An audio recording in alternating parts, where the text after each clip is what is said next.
America super power कहा जाता है और ईरान की तो अर्थव्यवस्था ही हमेशा डगमगाती रहती है, लेकिन ईरान जैसे देश ने जो है अमेरिका की नाक में दम कर दिए, लोहे के चने चबवा दिए। अमेरिका ने, डोनाल्ड ट्रंप ने कभी सोचा नहीं था कि हमले के बाद ऐसे हालात हो जाएंगे कि समझौता करने के लिए कभी हाथ भी जोड़ने पड़ेंगे, गिड़गिड़ाना भी पड़ेगा। और इसी वजह से इस दबाव के चलते दोनों देश जो है एक टेबल पर आ गए और फाइनली अभी जो है वो 18 जून को सिग्नेचर हो गया ट्रीटी पे फ्रांस में। तो भैया ठीक है, युद्ध जो है वो अब बंद। 28 लाख करोड़ रुपए जो है वो अमेरिका ईरान को दे रहा है उसको डेवलप करने में। सबके दिमाग में यही क्वेश्चन है, भारत ईरान की तरह क्यों नहीं कर सकता? क्या हम कमजोर हैं? तो भाई देखो, सवाल ये एकदम ही गलत है। क्यों सवाल गलत है? सही सवाल ये है कि भैया भारत क्यों हमला करेगा? क्या भारत और अमेरिका अभी युद्ध की स्थिति में है कि हम कह दें ऐसे कैसे तुमने हमारे 3 लोग मार दिए, चलो तुम पर ट्राई करते, युद्ध करते तुमसे? नहीं, पहले उसका विश्लेषण होगा, उसकी जांच होगी, और अगर सच में अमेरिका की गलती होगी तो भी भारत को संयम बरतते हुए यह कहना होगा कि भैया दोबारा नहीं हो रहा जाना चाहिए। 3 अमेरिकी भारतीयों की मौत के बाद भी भारत चुप क्यों है? क्या भारत अमेरिका से डरता है? क्या है असली सच्चाई? हॉर्मुज स्ट्रेट में जब भारत के कुछ नाविक एक जहाज पर तैनात थे, वो एक ऑयल टैंकर था, उस पर अमेरिका हमला कर देता और 3 भारतीयों की मौत हो जाती है। और हर एक भारतीयों का जो दिल है वो गुस्से से भर जाता है कि हम भारतीयों का क्या दोष था? भारत डटकर जवाब क्यों नहीं दे रहा है? और दूसरे देश जब अमेरिका को जवाब दे सकते हैं तो भारत क्यों नहीं कुछ कहता, शांत क्यों है? क्या भारत डरता है? आज इसी सवाल का जवाब हम ढूंढेंगे। दोस्तों, सबसे पहले पूरी बात समझते हैं। यह है जहाज एमटी सेडबेलो। एमटी सेडबेलो नाम का यह जो जहाज है, इसका मालिक कोई भारतीय नहीं है। एमटी सेडबेलो जो है, जो नाम, ये जो जहाज है रजिस्टर्ड है, ये पलाऊ देश में रजिस्टर्ड है। कहां पर है ये? पलाऊ। ऑस्ट्रेलिया और पापुआ न्यू गिनी के ठीक ऊपर और फिलीपींस के पूर्व में पलाऊ नाम का एक आइलैंड कंट्री है, एक द्वीपीय देश है। उस पलाऊ नाम के देश में यह जहाज रजिस्टर्ड था। ठीक है, मैं यहां पर पलाऊ आपके लिए लिख भी देता हूं। तो पलाऊ देश में यह जहाज रजिस्टर्ड था। अच्छा, क्या पलाऊ वाले ही जो है इसके मालिक थे? तो नहीं भैया, इसकी जो मालिक कंपनी है aqua Arora shipping lines. Aqua Arora shipping lines जो है ये यूएई की कंपनी है। ठीक है, और इसका ऑपरेटर कौन है? तो इसका ऑपरेटर है इंडियन ओशियन मरीन एफजेड। ये जो है इसके ऑपरेटर है। क्लियर है? अच्छा, इसका जो झंडा या किस फ्लैग के नीचे जो है ये रजिस्टर्ड है? तो पलाऊ में जो है इसको रजिस्टर किया गया। मतलब कुल मिलाकर जहाज की अगर बात करें तो ना तो भारत का जहाज था, ना भारतीय कंपनी का जहाज था, ना भारतीय मालिक का जहाज था, लेकिन फिर भी 24 भारतीय जो हैं, 28 भारतीय जो हैं वो इस पर नाविक के तौर पर, इंजीनियर के तौर पर और अलग अलग सेवार्थी के तौर पर जो है यहां पर काम कर रहे थे। तो इस जहाज पर कितने भारतीय थे? 28 भारतीय थे। ठीक है, तो ये बात तो आपको समझ में आ गई। अब क्या है, हॉर्मुज स्ट्रेट की बात करते हैं। अब हॉर्मुज स्ट्रेट में जो है वो क्या चल रहा है, क्या हिसाब किताब है यहां का? तो भैया देखिए, आपको बता दूं, सबसे पहले तो ये है ईरान। ठीक है, ये है ओमान, यूएई, यहां सऊदी अरब, कतर, कुवैत, ये सब देश जो हैं वो यही, ये मिडिल ईस्ट वाला जो है पूरा इलाका है ना। और ये जो है, जो समुंदर है यहां पर, ये पर्शिया की खाड़ी है, फारस की खाड़ी है, और ये ओमान की खाड़ी है। और ये घिरी है किससे? ईरान और बाकी गल्फ कंट्रीज से। अच्छा, ये सब जो है वो ऑयल प्रोड्यूसर कंट्री हैं, ऑयल हो चाहे नेचुरल गैस हो, है ना, ये सब जो है वो बेसिकली ये प्रोड्यूस करते हैं और उसके बाद बेचते हैं। तो दुनिया का 80% जो क्रूड ऑयल है, ये कह लें वो यहीं से होकर निकलता है, यहीं इन जहाजों से होकर। और ये जो 33 किलोमीटर का ये जो इलाका है, 33 किलोमीटर का जो इलाका है ना, यहां से जहाज होकर निकलते हैं। क्लियर है? दुनिया के 80%। और भारत के भी जो है बेसिकली कहें तो भाई 50% तो कम से कम क्रूड ऑयल जो है यहां से होकर जाता ही है, और नेचुरल गैस एलपीजी वगैरह भी यहां से जाती है। तो यह बहुत ही महत्वपूर्ण स्थान है। 28 फरवरी 2026 को अमेरिका ईरान पर, इजराइल के साथ मिलकर अमेरिका ईरान पर जो है वो हमला कर देता है। ठीक है, और अमेरिका का सीधा सा कहना है कि ईरान जो है वो अपने परमाणु कार्यक्रम बंद नहीं कर रहा है, परमाणु हथियार बना रहा है और हम उसे परमाणु हथियार नहीं बनाने देंगे, इसलिए उसने हमला कर दिया। जबकि मुझे जो कह सकते फील होता है, ये सिर्फ मेरा विचार हो सकता है कि अमेरिका का असली लालच जो है वो ईरान का ऑयल हथियाना ही है। जैसे उसने वेनेजुएला के राष्ट्रपति को बंदी बना लिया और वहां के जो ऑयल प्रोडक्शन है उस पर पूरा कब्जा कर लिया, अब अमेरिका ही उसकी देखरेख कर रहा है, बेच रहा है उसे।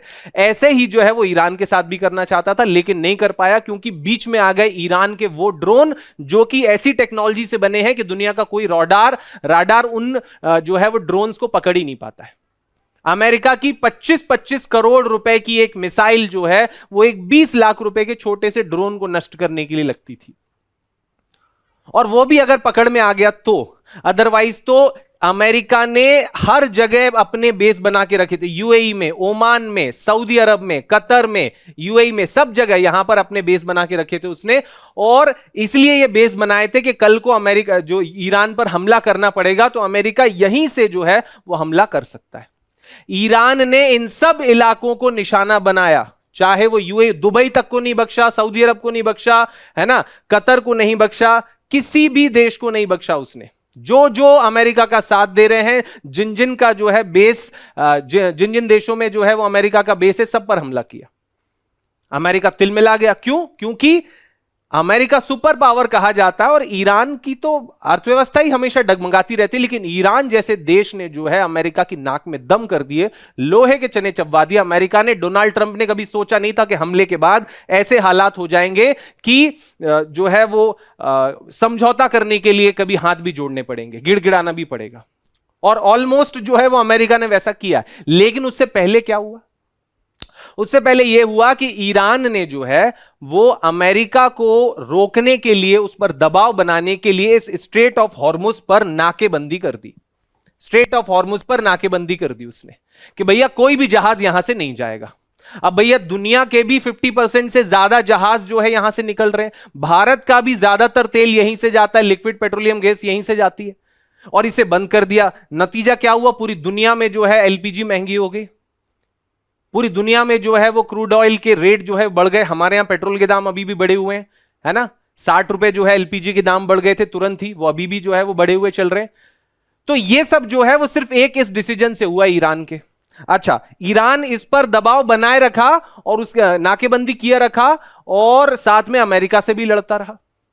और अमेरिका को समझ नहीं आ रहा था, क्योंकि ईरान ने जमीन के 10 से 15 किलोमीटर नीचे इतने तहखाने बना के रखे हैं, इतने जो हैं वो कह सकते हैं शहर बसा के रखे हैं उसने जमीन के अंदर, जो कि मिसाइल के लाखों मिसाइलों का जखीरा है वो। और इतने सारे ड्रोन्स हैं वो उनमें से निकलते हैं, क्योंकि भाई 200-400 मीटर नीचे अगर बेसमेंट हो तो अमेरिका अपनी टॉम हॉक मिसाइल का यूज करके उसको तोड़ देगा। इतनी भारी भरकम मिसाइल है, हजारों टन का जो है फोर्स लेकर, और जमीन में धस जाती हैं और निस्तो नाबूद कर देती हैं कोई भी बंकर बनाओ। लेकिन जमीन के 10 किलोमीटर नीचे, मैं 10 किलोमीटर बोल रहा हूं, मुझे बोलना चाहिए 10,000 मीटर नीचे, नहीं, यहां पर मुझे 1000 मीटर बोलना चाहिए कि जमीन के 1000 मीटर नीचे, 1000 मीटर नीचे, आप समझ लीजिए जमीन के इतने नीचे इन्होंने ये बंकर बना के रखे हैं, ये शहर बसा के रखा है कि वहां पर अमेरिका की मिसाइल नहीं पहुंच सकती। कोई भी परमाणु हमला भी अगर हो जाता है तो वहां की उस मिसाइल सिटी पर कोई फर्क नहीं पड़ेगा, है ना। मेरे शब्दों पर गौर कीजिएगा, जो मैं 10 किलोमीटर बोल रहा था वो 10 किलोमीटर नहीं है, वो जो है बेसिकली 1000 मीटर के आसपास है। इतनी मिसाइल सिटी जो है वो बना के रखी है किसने? ईरान ने। अच्छा, अब अमेरिका को किसी ने सलाह दे दी कि यार जो काम ईरान कर रहा है, ईरान का तो खुद क्रूड ऑयल वहीं से जाता है, तो वो नाकेबंदी इसलिए कर रहा है कि खुद के उसके जहाज जा रहे हैं, वो कमाई कर रहा है, और बाकी अमेरिका और उसके मित्र देशों के जहाज उसने रोक दिए। तो डोनाल्ड ट्रंप की बात समझ में आई कि क्यों ना अब ईरान की भी कमाई रोक दी जाए, और उसने भी जो है वो स्ट्रेट ऑफ हॉर्मुज पर नाकेबंदी कर दी कि अब कोई जहाज नहीं निकलेगा, तुम हमारे जहाज नहीं निकलने दोगे तो हम तुम्हारे जहाज नहीं निकलने देंगे। भाई ईरान की कमाई भी बंद हो गई। अब दोनों देशों पर दबाव था, और इसी वजह से इस दबाव के चलते दोनों देश जो है एक टेबल पर आ गए, और फाइनली अभी जो है वो 18 जून को, परसों जो है वो सिग्नेचर हो गया ट्रीटी में फ्रांस में। कि भैया ठीक है, युद्ध जो है वो अब बंद। 28 लाख करोड़ रुपए जो है वो अमेरिका ईरान को दे रहा है, उसको डेवलप करने में, है ना, वापस से पुनर्निर्माण करने में मदद करेगा। लेकिन इससे पहले घटना यह घटती है कि ये एमटी सेडबेलो नाम का जहाज जो है वो यहां से गुजर रहा था। अमेरिका ने जैसा बताया वैसा, अमेरिका ने कहा कि वो ईरान से क्रूड ऑयल लेकर निकल रहा था, जबकि हमने मना किया था कि कोई भी नहीं जाएगा, और वो ओमान की खाड़ी के पास पहुंच चुका था यहां, और बार बार चेतावनी देने के बाद भी वो नहीं रुका। और हमने उस जहाज को रोकने के लिए जहाज का जो इंजन वाला हिस्सा होता है वहां पर हमने हमला किया, और वहां पर ये 3 भारतीय जो हैं वो मौजूद थे और उनकी मृत्यु हो गई।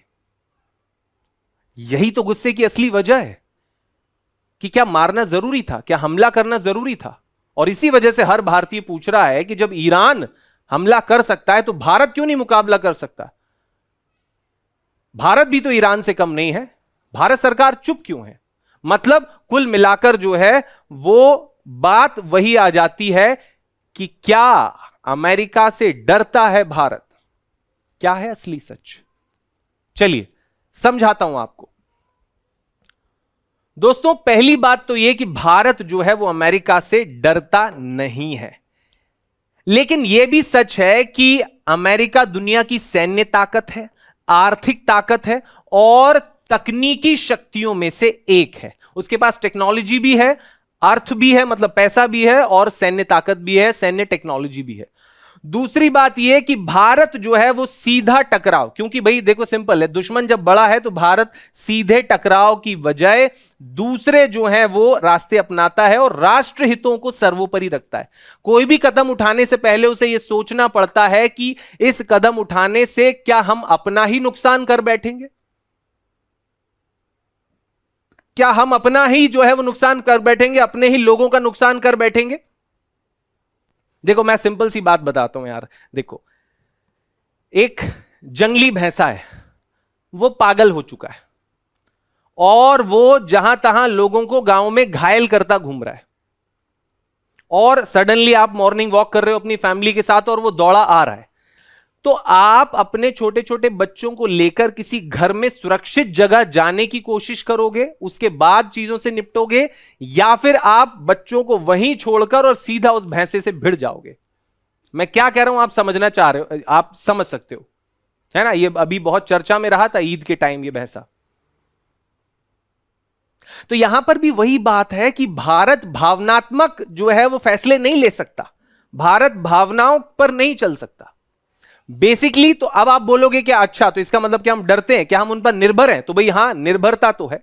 क्या भारत अमेरिका पर निर्भर है, तो पूरी तरह से तो नहीं है, लेकिन हां 4 चीजें हैं, व्यापार, तकनीक, रक्षा और निवेश। ये बहुत बड़ा पोर्शन है। आप बोलोगे पूरा ही तो है, सब कुछ ही तो है, तो आज के टाइम में तो ये सब कुछ ही है, लेकिन हां फिर भी हर चीज के लिए नहीं, पर इन 4 क्षेत्रों में। कैसे? सबसे पहले व्यापार की बात करें। अब सबसे पहले जब व्यापार की बात करते हैं तो सबसे बड़ा निर्यात बाजार है भारत का। मतलब भारत जो भी बनाकर बेच रहा है, सबसे ज्यादा कहां बेच रहा है? अमेरिका में बेच रहा है। हमारी जो आईटी इंडस्ट्री है उसको 60% काम कौन देता है? इंफोसिस, टीसीएस, विप्रो, जितनी भी आईटी कंपनियां, 60% जो प्रोजेक्ट है वो कहां से मिलते हैं? अमेरिका से। हमारी जो फार्मास्यूटिकल्स कंपनियां हैं उनका सबसे बड़ा जो है निर्यात बाजार कहां पर है? अमेरिका में है। इंजीनियरिंग प्रोडक्ट्स जो है कहां पर बिकते हैं? अमेरिका में बिकते हैं। भारत और अमेरिका के बीच 130 अरब डॉलर का व्यापार होता है, इसे नजरअंदाज नहीं कर सकते। लाखों भारतीयों का रोजगार इससे जुड़ा हुआ है। दूसरी बात, तकनीक, टेक्नोलॉजी। अब चाहे हम देखो सेमीकंडक्टर के क्षेत्र में आगे बढ़ना चाहते हैं, सेमीकंडक्टर की टेक्नोलॉजी में वो बड़ा एडवांस है, उसका जो एनवीडिया है वो सेमीकंडक्टर डिजाइन में नंबर 1 है। सेमीकंडक्टर मैन्युफैक्चरिंग में ताइवान नंबर 1 है, पर डिजाइन में अमेरिका नंबर 1 है। एनवीडिया उसकी कंपनी है। एआई है ना, आज ओपन एआई है वो कहीं ना कहीं अमेरिका की देन है। क्वांटम कंप्यूटिंग है ना, उसमें अमेरिका अव्वल है। अंतरिक्ष के मामले में बात करें तो कहीं ना कहीं नासा की अपनी एक धाक है। उन्नत तकनीकों में भारत और अमेरिका तेजी से सहयोग के साथ काम कर रहा है। तो व्यापार भी हो गया, टेक्नोलॉजी भी हो गई। तीसरी चीज हो गया आपका रक्षा, भारत अभी भी रूस से बहुत सारे हथियार खरीदता है, लेकिन पिछले 20 वर्षों में अमेरिका भी प्रमुख रक्षा साझेदार रहा है। कितने तरह के हेलीकॉप्टर्स, मिसाइल्स, कितने रक्षा उपकरण हैं जो हम अमेरिका से खरीदते रहते हैं। तो हम रक्षा के क्षेत्र में कहीं ना कहीं अमेरिका के साथ जुड़े हुए हैं। दोनों देशों के बीच रक्षा तकनीक, संयुक्त सैन्य अभ्यास और खुफिया सहयोग बढ़ा है। देखो सिंपल है, जहां चाइना थोड़ा सा दबाव हम पर बनाता है और थोड़ा सा कड़क हमारे सामने होता है, हम चुपके से अमेरिका के साथ एक सैन्य अभ्यास रख देते हैं बंगाल की खाड़ी में। वो डोकलाम वाला जब विवाद हुआ था, आपको याद होगा, वहां पर जो है जैसे जैसे चाइना के साथ तनातनी होती जा रही थी, डोनाल्ड ट्रंप ने अपना एक जहाज जो है वो बंगाल की खाड़ी के पास तैनात कर दिया था और ये चाइना को विश्वास दिलाया था कि अगर तुमने कुछ बीच में कहा तो हम हमले के लिए तैनात हैं। हालांकि उन दिनों डोनाल्ड ट्रंप जो है थोड़ा सा उनका दिमाग हिला हुआ नहीं था, है ना, पर अभी तो वो पूरी तरह से हिल चुके हैं, आपको पता ही है ना। चौथा है निवेश। अमेरिकी कंपनियां भारत में बड़े निवेशकों में शामिल है ना। बहुत बड़े बड़े जो निवेश होते हैं वो अमेरिकी कंपनियों से होते हैं। आप गूगल देख लो, ओपन एआई देख लो, भाई कितने बड़े बड़े डेटा सेंटर स्टैब्लिश कर रहे हैं, कितने हजारों लोगों को नौकरियां दे रहे हैं, है ना। लाखों भारतीयों की जो नौकरियां हैं, चाहे आप उसे प्रत्यक्ष रूप से बोले, डायरेक्ट या इनडायरेक्ट रूप से, अमेरिकी कंपनियों से जुड़ी है लाखों भारतीयों की नौकरी। तो बताओ, इन सब को हम दांव पर लगा सकते हैं एक भावनात्मक फैसले से कि चलो करो हमला अमेरिका पर? अरे परमाणु हथियार तो हमारे पास भी है ना यार। आपने SIPRI, Stockholm international peace research institute की रिपोर्ट आपने भी पढ़ी है मेरे साथ करंट अफेयर्स की क्लास में। तो हमने पढ़ा है ना कि 190 परमाणु हथियार भारत के पास भी हो चुके हैं, और अमेरिका को तबाह करने के लिए कितने लगेंगे? हाँ, यह अलग बात है कि उसके पास 5,000 से ज्यादा है, लेकिन यह किसने कहा कि हमारा एक भी उन तक नहीं पहुंचेगा? अरे 2-4 भी अगर निशाने पे लग गए तो आप समझ सकते हैं कि क्या हो सकता है। तो बात देखो अंतिम लड़ाई की है ही नहीं है। क्या हम अभी उस लेवल पर हैं अमेरिका के साथ कि आर पार की लड़ ली जाए? क्या अभी हमारे बीच दुश्मनी है? नहीं है। हां भाई, कंपटीशन जरूर चलता रहता है। चाइना और अमेरिका और रशिया के बीच ट्रायंगल जो है बन के तनातनी जरूर रहती है, लेकिन इसके बावजूद भी देश को तो आगे बढ़ना है ना। हम अपने आप को क्या युद्ध में झोंक कर 30 साल पीछे ले जा सकते? सबके दिमाग में यही क्वेश्चन है। भारत ईरान की तरह क्यों नहीं कर सकता? क्या हम कमजोर हैं? तो भाई देखो, सवाल ये एकदम ही गलत है। क्यों सवाल गलत है? सही सवाल यह है कि भैया भारत क्यों हमला करेगा? क्या भारत और अमेरिका अभी युद्ध की स्थिति में है कि हम कह दें ऐसे कैसे तुमने हमारे 3 लोग मार दिए, चलो तुम पर चढ़ाई करते, युद्ध करते तुमसे?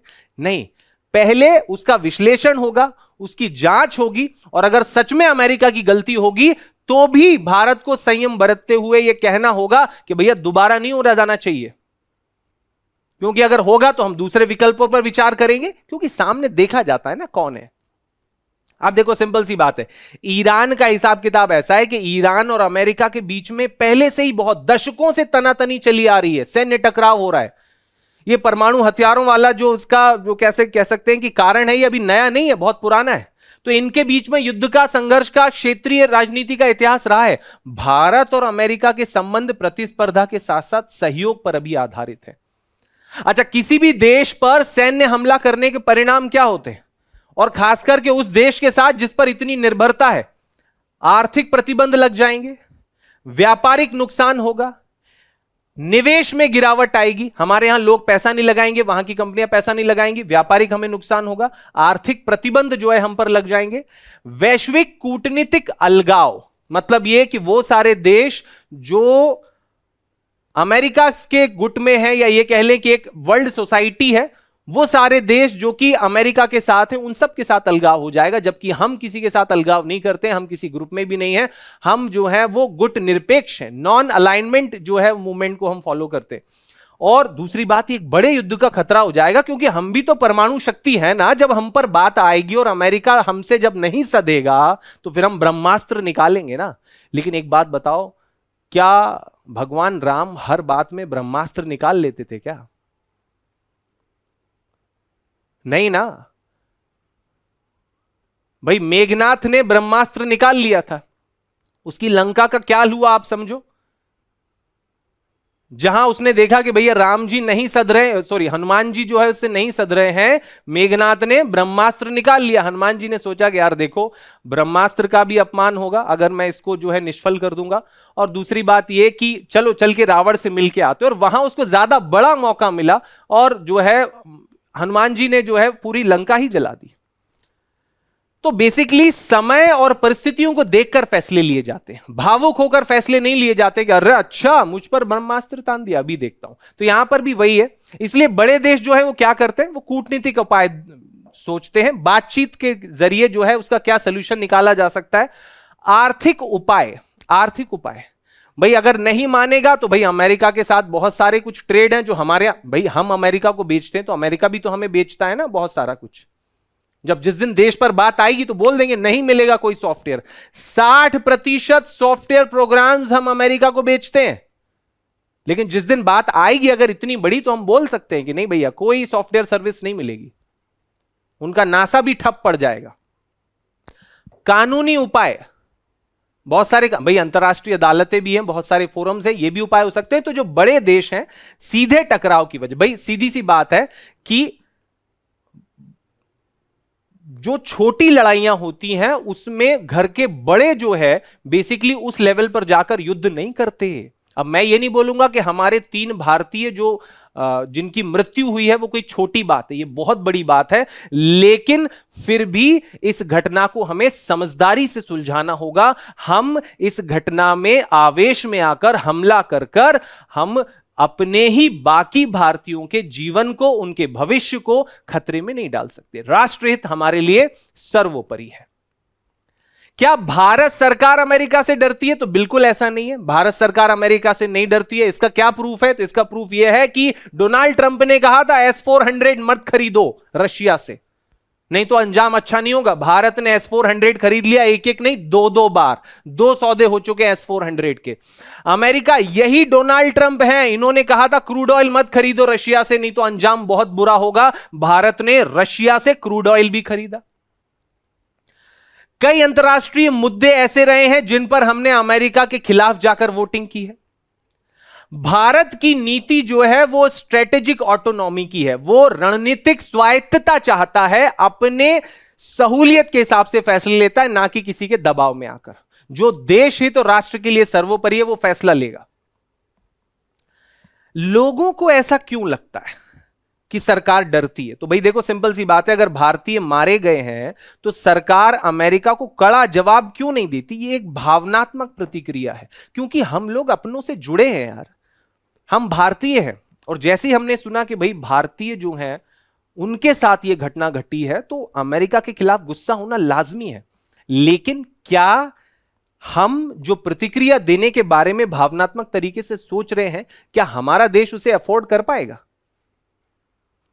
भाई ईरान ही आप देख लो, आज ईरान को वापस से डेवलप होने में फिर से 15 साल लग जाएंगे, पूरे 15 साल लगेंगे कम से कम। तो अगर यही बात जो आज टेबल पर बैठकर दोनों देशों ने हस्ताक्षर कर दिए, ईरान और अमेरिका ने, अगर ये भाई आज भी ईरान ने बोल दिया ना कि परमाणु कार्यक्रम पर हम बात करेंगे, लंबी बैठक चलेगी, अभी भी ऐसा नहीं है, उसने ये नहीं बोला कि हम नहीं बनाएंगे परमाणु हथियार ईरान ने, लेकिन अब उसके लिए बैठकें होंगी, बातचीत होगी, लंबी बातचीत के लिए अब वो तैयार है। तो यार ये पहले नहीं होता, हजारों लोगों की जान भी बच जाती। अमेरिका को भी बातचीत से मामला सुलझाना चाहिए था, इतने हमले की जरूरत क्या थी बताओ? 12-13 लाख करोड़ रुपए अभी वो युद्ध में खर्च हो चुके हैं, और अब ईरान को फिर से बसाने के लिए 28 लाख करोड़ देने, मतलब सीधा सीधा 50-55 लाख करोड़ रुपए की टोपी ट्रंप भाई साहब ने पहन ली है। ये ट्रंप भाई साहब है ना। तो भावुक होकर फैसले नहीं लेना चाहिए। राष्ट्रीय सुरक्षा सरकार देखती है, आर्थिक हित देखती है, और दीर्घकालीन रणनीतिक अपना लाभ देती है। और एक और बात आपको बता दूं साफ साफ स्पष्ट, कि पर्दे के पीछे कुछ और ही बात होती है। भाई देखो सिंपल है, भारत और अमेरिका रणनीतिक साझेदार हैं, तकनीकी साझेदार हैं, डिफेंस कोऑपरेशन करते हैं, तो हम एक साथ खुले मंच पर एक दूसरे को बुला भला कहने से बचते हैं, ताकि इस मुद्दे की वजह से बाकी सारे रिश्तों पर असर ना पड़े। इसलिए हम बचते हैं। लेकिन इसका मतलब यह नहीं कि हम विरोध नहीं करते। हम क्या करते हैं, हमारे जो राजनयिक होते हैं, जैसे भारत के जो विदेश मंत्री एस जयशंकर, उन्होंने अमेरिका के राजदूत जो कि इंडिया में है उनको तलब किया और साथ ही अमेरिका के विदेश मंत्री को फोन किया और उनसे कहा कि भाई भारत के साथ या भारतीय नाविकों के साथ ये जो घटना घटी है, ये जो जहाज पर लोग थे, ये बिल्कुल भी नाकाबिले बर्दाश्त है और ये घटनाएं आगे नहीं होनी चाहिए। और दूसरी बात, भारत इस चीज की भी जांच करेगा कि इसमें लापरवाही किसकी थी। अगर अमेरिका की लापरवाही थी तो इसके प्रूफ भी वो अमेरिका को देगा और आगे बताएगा कि भैया कड़ी चेतावनी है, दोबारा कभी ऐसा रिपीट नहीं होना चाहिए। तो पर्दे के पीछे कड़ी प्रतिक्रिया। एक बात बताओ यार, क्या अमेरिका भी अपने अरबों का व्यापार दांव पर लगा देगा क्या? भाई हम भी तो 150 करोड़ लोगों का मार्केट है ना। तो हर चीज से डील करने का एक तरीका होता है यार। जो काम सुई से होता है उसे तलवार से नहीं किया जा सकता। लड़ाई कई तरीके की होती है, शारीरिक भी होती है तो मानसिक भी होती है, आर्थिक भी होती है। हमें लड़ाई लड़ना है, लेकिन हम कौन सी लड़ाई अभी लड़ना चाहिए यह सरकारें सोच समझकर लड़ती हैं। तो सिंपल है, कई बार सार्वजनिक बयान नरम होते हैं लेकिन पर्दे के पीछे कड़ा विरोध और राजनीतिक कदम जो है वो उठाए जाते हैं।